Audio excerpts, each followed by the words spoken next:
பெரிய மாற்றத்தை கொண்டதான ஒரு டிராமாட்டிக்கா மாற்றத்தை கொடுக்கக்கூடியதான பல விஷயங்கள் சினிமாலாம் பார்க்குறாங்களே, திடீர் திருப்பத்தினால் நன்மைங்கிற மாதிரி பெரிய ஆச்சரியமான பல விஷயங்கள் கடகராசிக்காரங்களுக்கு நடக்க போகுதுங்க. ஜென்மத்தில் குரு வருவது 5ஆம் மாதம் தான் வராரு. 10ஆம் மாதம் அவரு 2ஆம் பாவத்துக்கு அதிசாரத்தில் போயிடுவார். அதனால ஒரு நடுவில் இருக்கக்கூடிய ஒரு 5 மாதங்கள் கொஞ்சம் சுமாரா இருக்கு. அந்த மாதத்துலலாம் கொஞ்சம் கவனமா இருங்க. 6ஆம் அதிபதியும் 12ஆம் அதிபதியும் பரிவர்த்தனை செய்து கொண்டு தான் இந்த வருடத்தையே துவங்குறாங்க. இதற்கு விபரீத ராஜயோகம் அப்படின்னு பெயரு. கெட்டவன் கட்டிடும் கிட்டிடும் விபரீத ராஜயோகம். சிவாய நமஹா. முப்போதும் திருமேனி தீண்டும் ஆதிசைவர்கள் குலத்தில் சுந்தரமூர்த்தி சுவாமிகளினுடைய வழி வழி தோன்றல் திருவான்மியூர் அடியார்க்கு அடியேன் சந்தோஷ் திருமேனி சிவாச்சாரியார். நேயர்கள் அனைவருக்கும் அன்பான வணக்கம். அனைவருக்கும் 2026 வரக்கூடிய புத்தாண்டு நல்வாழ்த்துக்கள். வரக்கூடிய வருடம் நல்ல சுபிக்ஷமானதாகவும் நல்ல ஏற்றமான சூழ்நிலையும் குடும்பத்திலே நல்ல சந்தோஷத்தையும் உடம்பிற்கு தேக ஆரோக்கியத்தையும் குழந்தைகளுக்கு நல்ல கல்வி ஞானம் அறிவு நல்ல புத்தியையும் திருமணம் ஆக வேண்டியவர்களுக்கு நல்ல திருமண பாக்கியம் கைகூட வேண்டும்படியாகவும் குழந்தை பாக்கியம் தம்பதிகளுக்கு பிறக்க வேண்டும்படியாகவும் வேலையிலே நல்ல மன சந்தோஷகரமான நல்ல வேலை வாய்ப்புகள் ஸ்திர உத்தியோகங்கள் வியாபாரத்திலே அதி உன்னதமான லாபங்கள் விவசாயத்திலே நல்ல விவசாய செழுமைகள் இவ்வருடம் ஏற்பட வேண்டும்படியாக எல்லாம் அல்ல எம்பெருமானை பிரார்த்தனை செய்து கொண்டு தொடர்ந்து இப்போ 12 ராசிகளுக்கும் உண்டான பலன்கள் எப்படி இருக்குங்கிறத பார்ப்போங்க. அதற்கு முன்னதாக ஒரு விஷயம் என்னன்னு கேட்டிங்கன்னா, இந்த வருடம் அப்படிங்கிறது ஒரு நல்ல அற்புதமான வருடமாக இருக்கிறது. காலப்புருட தத்துவத்தில் 3ஆம் பாவத்தில் இருந்தால் இந்த வருடத்தில் குரு பகவான் ஆரம்பித்து வைக்கிறாரு. முதல்ல பார்த்தீங்க அப்படின்னா வருடத்தினுடைய ஆரம்பத்தில் மிதுன ராசியிலே குரு பகவான் வக்ரகதியிலே ஆரம்பிக்கிறார். அதே மாதிரி பார்த்தீங்க அப்படின்னா கேது பகவான் சிம்ம ராசியிலும் ராகு பகவானை கவனிச்சிங்க அப்படின்னா அவர் கும்ப ராசியிலே இருக்கிறார். அதே ராசியில் தான் சனி பகவானும் இருக்காங்க. கூடுதலான விஷயம் என்னன்னு கவனிச்சிங்க அப்படின்னா முதல்ல இந்த வருடம் நடக்கக்கூடியதான ஒரு பெயர்ச்சி, முக்கிய கிரகத்தினுடைய பெயர்ச்சி என்னன்னு கேட்டிங்கன்னா அது சனி பெயர்ச்சி தான். மார்ச் மாதம் 6ஆம் தேதி 2026 சனி பகவான் அவருடைய இப்போ இருக்கக்கூடிய கும்பராசியிலிருந்து மீன ராசிக்கு பெயர்ச்சி அடைகிறார். அவருடைய சொந்த வீட்டில் ஆட்சி பலம் இருந்தது. இப்போ அவர் அவருடைய அடுத்த வீடாக இருக்கக்கூடிய மீன வீட்டிற்கு செல்லுகிறார். அடுத்ததாக நடக்கக்கூடியது என்னன்னு பார்த்தீங்கன்னா மார்ச் மாதம் 17ஆம் தேதி 2026 குரு பகவான் வக்ரகதியில் போயிட்டு இருக்கார் சொன்னேன் இல்லைங்களா ஆரம்பத்தில். அவர் வக்ரத்தை நிவர்த்தி செய்து கொண்டு நேர்கதிக்கு மாறுறாருங்க. அடுத்தது மே மாதம் 26ஆம் தேதி குரு பகவான் பார்த்தீங்கன்னா பெயர்றாரு. அந்த குரு பெயர்ச்சி அவர் இருக்கக்கூடிய ராசியான அதாவது மிதுன ராசியிலேருந்து கடக ராசிக்கு உச்சபலம் பெறுகிறார். அதாவது கடகத்திலே குரு பகவான் உச்சபலம். அப்போ அந்த குரு பகவானுடைய உச்சபலமான பெயர்ச்சி நடக்குதுங்க இந்த வருடத்தில். அடுத்தது கவனிச்சிங்கன்னா குரு பகவான் அதிசாரம் வேற வாங்குறாரு. அது எப்போன்னு கவனிச்சிங்க அப்படின்னா அக்டோபர் மாதம் 20ஆம் தேதி 2026 குரு பகவான் அதிசாரமாக, அதாவது அதிசாரம் அப்படின்னா என்னன்னு கேட்டிங்கன்னா ஒரு ராசியில் இருக்கும்போதே அடுத்த ராசிக்கு பெயர்ச்சி அடைவது போல ஒரு தோற்றத்தை கொடுப்பது, அதற்கு அதிசாரம் அப்படின்னு பேர். பொதுவாகவே ராஜ கிரகங்கள் நேர்கதியில போகும், தாரா கிரகங்கள் பின்கதியிலே போகும். தாரா கிரகமாக இருக்கக்கூடிய 5 கிரகங்கள் அதிசாரம், சாரம், வக்ரம், அதிவக்ரம், மந்தம், மந்தச்சாரம் அப்படின்னு நிறைய விதமான பிளானட்டரி பொசிஷன்லாம் அவங்க போவாங்க. ரொம்ப ஸ்பீடாக போவாங்க, இல்லை ரொம்ப ஸ்லோவாக போவாங்க, திடீர்னு பின்னோக்கி போவாங்க. அதன் பிறகு ஒரே இடத்துல நிற்கிற மாதிரியே மந்தமாக நின்று கொண்டு இருப்பாங்க. இதுமாரி நிறையா அதனுடைய பிளானட்டரி பொசிஷன் அவங்களுக்குலாம் இருக்குங்க மற்ற அந்த தாரா கிரகங்களுக்கு. அந்த வகையில் இப்போ அவர் குரு பகவான் அதிசாரமாக போகிறார். அடுத்ததாக குரு பகவான் பார்த்தீங்கன்னா டிசம்பர் மாதம் 22ஆம் தேதி 2026 அதே குரு பகவான் பார்த்தீங்கன்னா அதிசாரம் பெற்றிருக்கிறார், வக்ரமாக மாறுகிறார், மறுபடியும் பின்னோக்கி வர ஆரம்பிச்சிடுறார். இதுக்கு இடையில ஒரு விஷயம் என்னன்னு கவனிச்சிங்கன்னா நவம்பர் மாதம் 13ஆம் தேதி 2026 கவனிச்சிங்க அப்படின்னா ராகு கேதுவினுடைய பெயர்ச்சி நடக்குதுங்க. இந்த ராகு கேது அதாவது இந்த வருடம் கவனிச்சிங்கன்னா சற்றேற குறைய எல்லா கிரகத்தினுடைய பெயர்ச்சியும் நடந்துருது. சில வருடம் பார்த்தீங்கன்னா குரு பெயர்ச்சி இருக்கும், சனி பெயர்ச்சி இருக்காது. ஒரு சில சமயம் சனி பெயர்ச்சி இருக்கும், ராகு கேது பெயர்ச்சி இருக்காது. அல்லது ராகு கேது பெயர்ச்சி இருக்கும், சனி பெயர்ச்சி இருக்காது. ஆனால் இந்த வருடம் பார்த்தீங்கன்னா குரு பெயர்ச்சியும் வருகிறது, இந்த 2026 சனி பெயர்ச்சியும் வருகிறது, அதே போல் ராகு கேது பெயர்ச்சியும் வருது. இதனால் இந்த வருடம் ரொம்ப அற்புதமான வருடம், எல்லா கிரகங்களினுடைய பெயர்ச்சியை கொண்ட ஒரு வருடமாக இருக்கிறது. இன்னொரு முக்கியமான விஷயத்தை இந்த இடத்துல உங்களுக்கு தெரிவிச்சுக்கிறேங்க. நம்ம பார்க்கக்கூடியது எல்லாமே வாக்கிய பஞ்சாங்கப்படி தான். ஏன்னா சில பேர் என்ன சொல்கிறாங்கன்னா, ஆல்ரெடியே சனி பயிற்சி ஆயிடுச்சே, திரும்ப இப்போ சனி பெயருது அப்படின்னு சொல்கிறீங்களே அப்படின்னு நீங்கள் சொல்கிறாங்க. கிடையவே கிடையாது.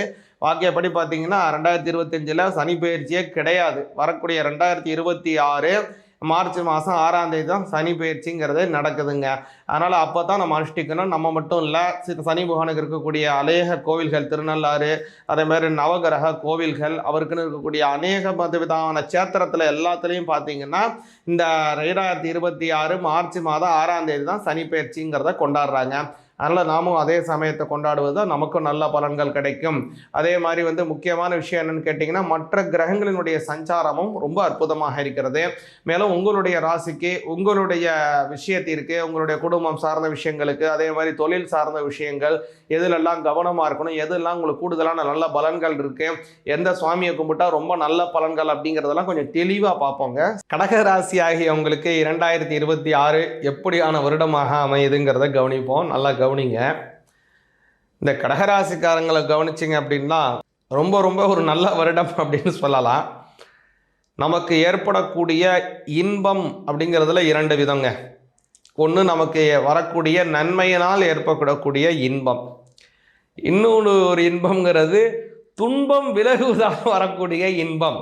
அதனால் இந்த 2 வகையான இன்பத்தில், அதாவது நன்மையினால் வரக்கூடிய இன்பம், துன்பம் விலகுவதனால் வரக்கூடிய இன்பம், இதில் முக்கியமாக கடகராசிக்காரங்களுக்கு இந்த வருடம் பார்த்தீங்கன்னா 2வது ரகம். உங்களுக்கு ஏற்பட்டு கொண்டு இருக்கக்கூடிய துன்பம் விலகுவதனால் வரக்கூடியதான இன்பம் இந்த வருடம் அதிகமாக உள்ளது. கடகராசிக்காரங்களுக்கு பார்த்தீங்கன்னாலே படாத அவஸ்தைகள் ஒரு 2.5 வருடம். அதற்கு முன்னாடி கண்டகசனி வந்த காலத்துலேருந்தும் குடும்பம் மருத்துவ செலவுகள், அதே மாதிரி மருத்துவத்திற்காக அதிகமாக கொஞ்சம் அலைச்சல்கள், குடும்பத்தில் தேவையற்ற விரய செலவுகள், ஏதோ ஒரு விஷயம் கைக்கு வர்ற மாதிரி அல்லது ஏதோ ஒரு இடம் முடிவாகிற மாதிரி போய் கிட்டத்தில் அது எல்லாம் தட்டி போயிடுச்சு. இன்னும் சரியில்லாத சூழ்நிலையாக போயிட்டுருக்கு கடகராசிக்காரங்களுக்கு. இப்போ கவனிச்சிங்க அப்படின்னா இந்த வருடம் சரி ஓரளவுக்கு மாறிடுமான்னா பெரிய மாற்றத்தை கொண்டதான ஒரு ட்ரமாட்டிக்காக மாற்றத்தை கொடுக்கக்கூடியதான பல விஷயங்கள், சினிமாலாம் பார்க்குறாங்களே திடீர் திருப்பத்தினால் நன்மைங்கிற மாதிரி பெரிய ஆச்சரியமான பல விஷயங்கள் கடகராசிக்காரங்களுக்கு நடக்க போகுதுங்க. எந்த மாதிரியான விஷயங்கள் அப்படின்னு கவனிச்சிங்க அப்படின்னா, முதல் விஷயம், உங்களுக்கு ஏற்பட்டு கொண்டிருக்கக்கூடிய கஷ்டங்கள் மாறும். நீங்கள் தொழில் செய்கிற இடத்துலையோ அல்லது நீங்கள் வேலை பார்க்குற இடத்துலையோ உங்களையே மெயின் பண்ணி யாராவது டார்கெட் பண்ணி ஏதாவது உங்களுக்கு உரண்டை இழுக்கிறாங்க, உங்களோட விஷயத்தை சரியாக ஒரு பூஸ்ட் பண்ணாமல் விடுறாங்க, இல்லைனா உங்களோட டீபோஸ் பண்ணுறாங்க, ஏதோ ஒன்று உங்களை டீக்ரேட் பண்ணிகிட்டே இருக்கிறவங்க யாரோ அவங்களுக்கு வேறு விதமான பிரச்சனை வந்துடும். அல்லது அவங்களே நீங்கள் வெற்றி பெற்று வருவீங்க. உங்களுடைய லைனில் அவங்க வரவே மாட்டாங்க. நீங்கள் வடக்க போனீங்கன்னா அவங்க தெற்கால போயிடுவாங்க. கவலையே பட வேணாம். நீங்கள் எந்த திசை நோக்கி பிரயாணிக்கிறீங்களோ அதற்கு எதிர் திசையிலே அவங்க போய்விடுவார்கள், அல்லது போக வேண்டிய சூழ்நிலையை உருவாக்கிவிடும். அது மாதிரி பல நல்ல விஷயங்கள் கடகராசிக்காரங்களுக்கு ஏற்பட போகுது. சரி சுவாமி இவ்வளோ சொல்கிறீங்க, ஜென்மத்தில் குரு வராரு அப்படின்னு நீங்கள் நினைக்கலாம். கவலையப்படாதீங்க.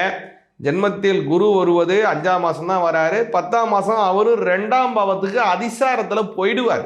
அதனால் ஒரு நடுவில் இருக்கக்கூடிய ஒரு 5 மாதங்கள் கொஞ்சம் சுமாராக இருக்குது. அந்த மாதத்துலலாம் கொஞ்சம் கவனமாக இருங்க. ஏதாவது பொருள் வாங்குறீங்க, விற்கிறீங்க, ஏதோ ஒரு விஷயத்தை கிரயம் பண்ணுகிறீங்க அப்படின்னா அதில் கொஞ்சம் கவனமாக இருக்க வேண்டும். அந்த மாதிரி விஷயம் இருக்கும்போது உங்களுடைய ரொம்ப நெருங்கிய வட்டாரம், உங்களுடைய வளர்ச்சியில் ரொம்ப உறுதுணையாக இருக்கிறவங்க அவங்க கிட்டலாம் கொஞ்சம் கலந்து கொள்வது மிக அவசியம். ஏன்னா குரு அவருங்கிறனால உங்களுடைய மேலதிகாரி, உங்களுடைய ஸ்தானத்தில் இருக்கக்கூடிய பெரியவங்க, உங்களுடைய குருமார்கள் அவங்க கிட்டலாம் அது சார்ந்த விஷயத்தில் நல்ல அனுபவம் பெற்றவங்கள்ட்ட கொஞ்சம் கலந்து கொள்வது மிக மிக அவசியம். அது பத்திரப்பதிவு அந்த மாதிரி கூட நீங்கள் நினைக்கலாம், அல்லது ஏதோ தொழில் துவக்கமாக கூட இருக்கலாம், அல்லது ஏதோ ஒரு விஷயத்தை ஆரம்பமாக இருக்கலாம். இது மாதிரி பல விஷயங்கள் இருக்குது.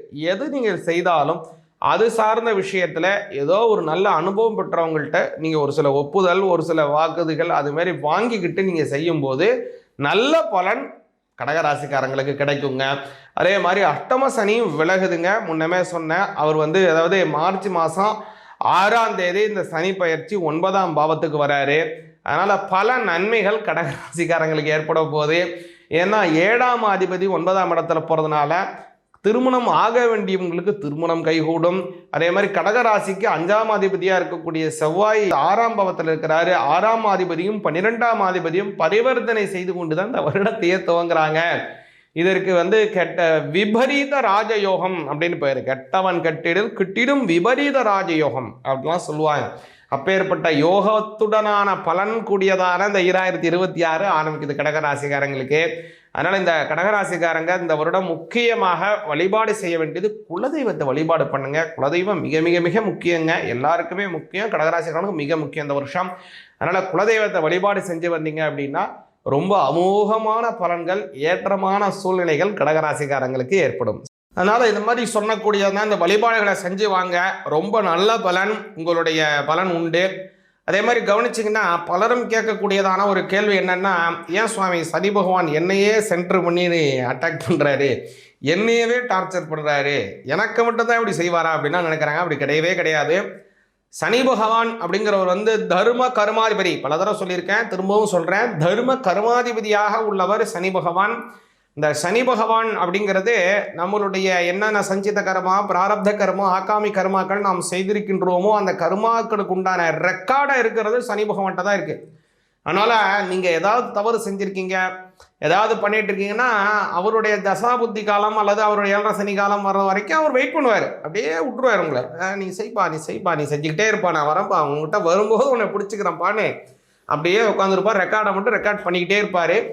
அவருடைய சஞ்சார காலம் 7.5 சனி வர்றது, அதான் பாத சனி, ஜென்ம சனி, விரய சனி, இந்த மாதிரி என்னுடைய காலம், அஷ்டம சனி, அர்த்தாஷ்டம சனி, கண்டக சனி, இந்த மாதிரியான சனி காலங்கள் வருது இல்லையா, அல்லது அவருடைய தசைகள், புத்தி காலங்கள், இது வரக்கூடிய அமைப்பு. அது வரை அவர் பொறுத்துட்டு இருப்பார். அது வரும்போது என்ன பண்ணிடுவார், நீங்கள் என்ன நல்லது பண்ணியிருக்கீங்களோ அதற்கு உண்டான நல்லதை செய்வார். நீங்கள் என்னென்ன கெடுபலன் செஞ்சுருக்கோ அதுக்கு உண்டானதை அப்படியே ரிப்பீட் பண்ணுவார். அதனால் சனி பகவான் தனியாக உங்களுக்கு எந்த விதமான கெடுபலனும் தரப்போகிறதே கிடையாது. அவர் என்ன உங்கள் பக்கத்து வீட்டுக்காரரால், ஏற்ற வீட்டுக்காரரால், அது மாமனா, மச்சானா, அங்காளியா, பங்காளியா, உங்களையே அவர் இது பண்ணுறதுக்கு. அதனால் அவர் நீங்கள் செஞ்ச பாவ புண்ணிய ரெக்கார்டு அவர்கிட்ட இருக்குது. நீங்கள் என்ன செய்கிறீங்களோ அதையே ரிட்டர்ன் அடிக்கிறார் உங்களுக்கு. வேறு ஒன்றுமே அவர் கிடையாது. அதனால் அதாவது ஞானசம்பந்தர் இதில் சொல்கிறது போல், ஆசரே நல்ல நல்ல அவை நல்ல நல்ல அடியார் அவருக்கு மிகவே. அதாவது சிவன் அடியார்களாக இருக்கக்கூடியவங்க முறைப்படி அவங்களுடைய தீட்சை பெற்று ஒரு நல்ல கர்மாக்களை எல்லாம் வைத்துக்கொண்டு நல்ல ஒரு சத் புருஷர்களாக வாழக்கூடிய அடியார்கள் ஆகியவங்களுக்கு அது ஏதோ ஒன்று, சிவபக்தனா சிவபக்தன், விஷ்ணு பக்தனா விஷ்ணு பக்தன், எந்த தெய்வத்தை வழிபாடு பண்ணுறாங்களோ அந்த தெய்வ இதிலே முறைப்படி இருக்கிறவங்களுக்கு இந்த நவகிரகங்களும் நன்மையே செய்யுன்றாங்க. அதனால தான் ஞாயிறு, திங்கள், செவ்வாய், புதன், வியாழன், வெள்ளி, சனி, பாம்பு இரண்டும் உடனே ஆசரு நல்ல நல்ல அவை நல்ல நல்ல அடியார் அவருக்கு மிகவே அப்படின்னு ஞானசம்பந்தர் கோளறு பதிகத்தில் பாடுறாரு. அது மாதிரி நம்மளும் இறைவனை வழிபாடு செஞ்சு வந்தோம்னா அந்த நவகிரகங்கள் நமக்கு நன்மையே தரும், பூர்ணமான வெற்றிகள் கிடைக்கும் அப்படிங்கிறத அந்த இடத்துல சொல்லிக்கொண்டு இந்த 2026 உங்களுக்கும் உங்கள் குடும்பத்தாருக்கும் நல்ல சுபிக்ஷத்தையும் நல்ல ஏற்றமான சூழ்நிலைகளையும் வழங்க வேண்டும்படியாக பிரார்த்தனை செய்கிறேன். சிவாய நமஹ.